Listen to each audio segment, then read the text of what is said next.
The sun rises over the Mekong Delta, but there's no warmth in the morning air for the men on the river. "Mom," one soldier writes in a letter he folds carefully into his jacket, "I don't know how long I'll be here, and I don't know if you'll ever read this, but I keep thinking about home. It feels like we're stepping into a storm no one warned us about." That storm isn't just in the skies or the jungles. It's in the hearts of the men who came here thinking they understood the mission.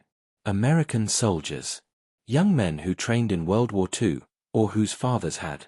Men who believed in duty, in honor, in protecting freedom. But Vietnam.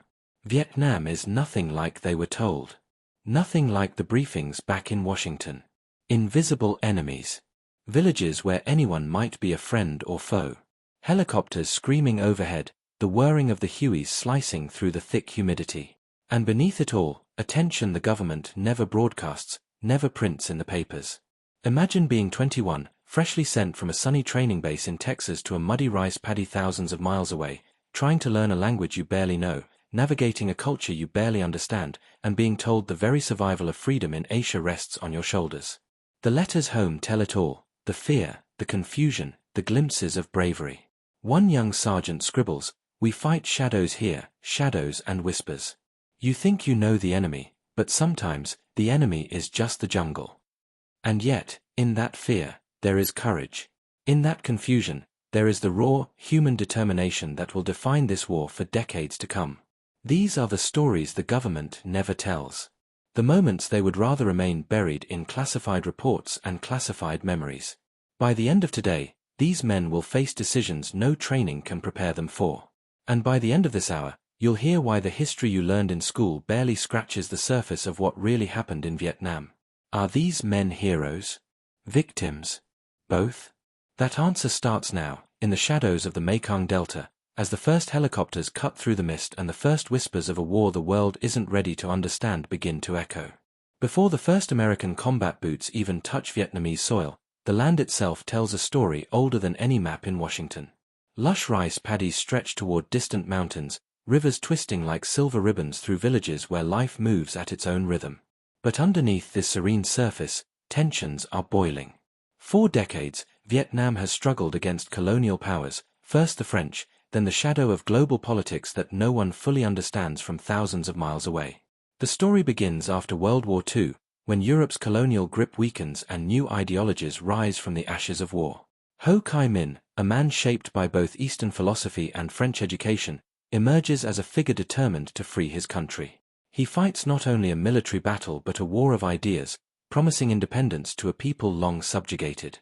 American eyes watch carefully, cautious but distant, their attention still fixed on rebuilding Europe, yet slowly drifting toward Southeast Asia as the Cold War spreads its shadow. American advisors trickle in, first quietly, under the banner of the Military Assistance Advisory Group. These men are not here to fight, they are here to observe, to train, to guide the fledgling South Vietnamese army. But they quickly realize that observation is never enough. They see villages caught between loyalty and fear, children who cannot tell the difference between soldier and civilian, farmers whose harvests will be burned in the next skirmish. One young officer, a West Point graduate named Robert Steele, keeps a journal. He writes, "Every day I teach them tactics, but I am teaching ghosts. We fight an enemy that disappears into the rivers and rice fields, an enemy that blends with the people, and we are left questioning who we are meant to protect." His words capture the confusion and moral weight of a war America has not yet fully committed to, but one that already stains the hearts of those on the ground. Across the region, the French struggle to maintain control. Dien Bien Phu becomes the center of a storm they cannot hold. The American government, watching closely, begins to realize that the struggle for Vietnam may not end with diplomatic agreements or training missions. Ideologies clash, and the line between colonial history and emerging superpower politics blurs. Every village tells a story of tension. American advisors are invited into homes, served rice and tea, and yet sense the underlying fear of reprisal from Viet Minh forces. It's here that the seeds of misunderstanding begin. Advisors who believe they understand the terrain, the politics, and the culture are confronted with a reality far more complex than any classroom could teach. Letters home become lifelines. "The people are resilient," writes another officer, "but so is the enemy. I don't know which will outlast the other, and I fear we are too far from truly knowing either." These letters, never intended for the public eye, reveal an early truth. The Vietnam War is already unlike any conflict America has faced. Its complexity defies simple strategy, its danger is often invisible, and its human cost, though still hidden, begins to accumulate quietly in the hearts of those who serve. By the early 1960s, the United States is slowly but inevitably drawn in. Advisors are no longer just observers.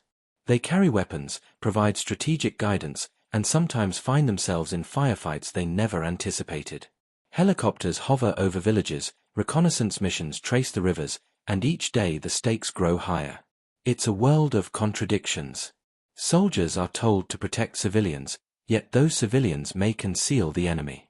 Young Americans, trained in conventional warfare, face an opponent who understands the terrain, the culture, and the art of ambush in ways that textbooks cannot convey.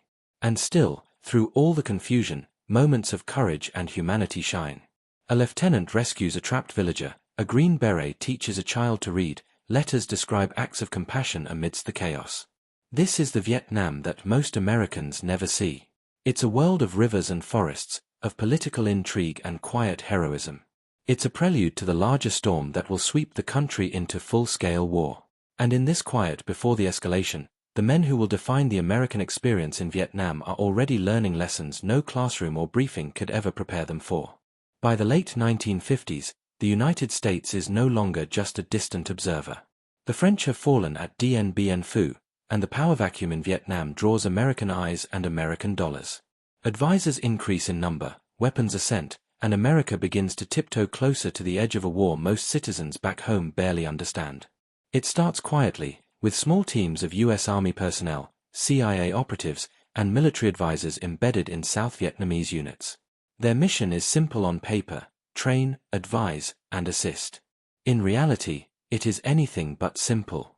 Soldiers who spent years fighting conventional battles in World War II now find themselves navigating jungles, rice paddies, and villages where the line between ally and enemy is almost invisible. Captain James Jim Callahan, a young U.S. Army advisor, writes in a letter home, "The men I train are skilled, but the enemy is everywhere. You think you see them, and then they vanish. The people smile at you, feed you, and then you see them guiding the Viet Cong at night. It's like the ground itself is against us." The advisors begin to see patterns, and the early intelligence reports warn of an organized, resilient enemy. The Viet Cong is not a ragtag force, it is a network of committed fighters embedded deep within the population. Every encounter reinforces what the veterans of World War II instinctively know: this is a war unlike any other, and it is not measured in territory gained or lost, but in survival, influence, and trust. U.S. involvement expands cautiously, funded through aid and military support to the South Vietnamese government. Helicopters begin to appear on the horizon, H-21s at first, bulky and strange, and later the UH-1 Hueys that will become a symbol of the war. These aircraft carry not just troops but hope, supplies, and sometimes fear. A helicopter pilot, Lieutenant Robert Higgins, recalls, "Flying over the Mekong at dawn, seeing smoke from villages, knowing we are carrying both food and ammunition, it feels like we're balancing the fate of thousands on each flight." But even as the U.S. presence grows, confusion spreads among the men on the ground. Rules of engagement are murky. Advising a local battalion could mean directing an operation that suddenly turns deadly. Young Americans, some barely out of their teens, are faced with decisions that test courage and morality in ways their training never envisioned. Letters home become increasingly candid. One sergeant confides, "We came to advise, but some days it feels like we are fighting shadows. You don't know who to trust, and every step could be the wrong one." These letters never reach the public, yet they reveal a truth that will haunt the nation for years: the war is already far more complex and dangerous than the press or government admits. Meanwhile, political pressure in Washington pushes for more visible action. The domino theory dominates strategic thinking. If Vietnam falls to communism, the rest of Southeast Asia could follow. Military planners, policymakers, and even some advisors in country argue for escalating the U.S. role. But the young men on the ground are already paying the cost, confronting a relentless, invisible enemy in a land that is as beautiful as it is deadly. By 1961, President Kennedy increases the number of advisors significantly. South Vietnamese forces begin receiving American training not just in tactics, but in intelligence, logistics, and counterinsurgency. The Green Berets, officially the U.S. Army Special Forces, arrive in small numbers to operate in remote villages, working quietly to train elite units and gather intelligence. A Green Beret named Tom Daniels writes in his journal, "We teach the villagers to defend themselves, to spot the enemy, but sometimes it feels like teaching fire to fight fire. The men I train are brave, but bravery alone does not guarantee survival." His words capture the paradox of this early involvement. The Americans are here to help, to guide, but each day underscores how fragile the mission is. By the early 1960s, the foundations of a full-scale conflict are laid. Advisors and support personnel are spread throughout the country, from the jungles of the Central Highlands to the Mekong Delta's tangled waterways. They face an enemy who moves silently through villages, forests, and swamps, using the terrain, culture, and local knowledge as both shield and weapon. Yet in the midst of confusion and danger, moments of humanity shine. A young lieutenant delivers medical aid to a village under threat, a sergeant rescues a child trapped in a burned house, letters describe laughter shared among soldiers during rare moments of calm. These glimpses of courage, compassion, and brotherhood contrast sharply with the uncertainty, fear, and moral ambiguity that define the war. This is the first true step of America into Vietnam, not through headlines or parades, but through letters, whispered warnings, and small, decisive actions on the ground. These steps, invisible to the public, will set the stage for a conflict that will consume the nation, its soldiers, and the world's attention in ways no one can yet imagine. By the summer of 1964, the United States is no longer just sending advisors. American sailors patrol the waters off the coast of North Vietnam. Young men, barely 20, man the decks of the USS Maddox and USS Turner Joy, carrying out missions that feel both routine and dangerous. Their training is real, but the stakes are immense. Every radar blip, every radio call, sends adrenaline surging through their veins. The Gulf of Tonkin is quiet at first, deceptively calm. The sailors know that the North Vietnamese Navy is capable, but they do not yet fully understand the determination of the men they face. Tensions simmer, and every small incident could escalate. Reports from the Maddox are careful, precise, but already hint at confusion. Radar picks up blips in the distance. Orders come down from command, but the men are left in the gray zone between caution and combat. On the deck, Ensign Robert Price writes in a pocket notebook, "We are ready to defend ourselves, but I don't know who will fire first, or if anyone truly understands what might happen next." It feels like standing on the edge of a cliff in the dark, not knowing whether the next step will lead to battle or disaster. Meanwhile, back in Washington, policymakers review reports. Some see provocations. Some see miscommunication. Few realize that the decisions made in the coming hours could change the course of history. The men aboard the ships cannot see the political calculations swirling thousands of miles away. For them, it is immediate, visceral, and terrifying. At night, the Gulf is black, the water stretching endlessly. The officers order watches, the men scan the horizon, the tension so thick it feels like it could be sliced with a knife. Every shadow could be an enemy. Every whisper of the wind could mask an attack. The air is heavy, electric with anticipation. The sailors prepare their guns, check their radios, tighten every bolt. The engines hum, steady but charged. Every man knows that any mistake could escalate into a confrontation far larger than any of them have faced before. And in those moments, letters home, memories of family, and faces of friends all flash through their minds. Then, in the distance, blips appear. Signals, fast-moving contacts that may or may not be enemy vessels. The USS Maddox alerts command. Reports cross the radios. Orders are unclear. Anxiety spreads across the deck. The young sailors grip their weapons tighter, muscles tense, eyes darting between radar screens and the dark water beyond. Some men whisper prayers. Others curse under their breath. The air is a mixture of fear, resolve, and the strange calm that only comes when a soldier knows a life-changing moment is imminent. Every heartbeat counts. Every second stretches. And then, a sudden report comes through, "Incoming torpedo." The words hang in the air. No one can confirm. The radar blips are fast, erratic, almost impossible to interpret. The men aboard the Maddox and Turner Joy have seconds to react to a threat they barely understand, in waters they cannot fully control. Some sailors glance at each other, eyes wide, hearts pounding. Others stare into the darkness, silently calculating what might come next. Somewhere below deck, a young sonar operator grips his station, trying to make sense of the signals, knowing the orders will come from people who cannot see what he sees.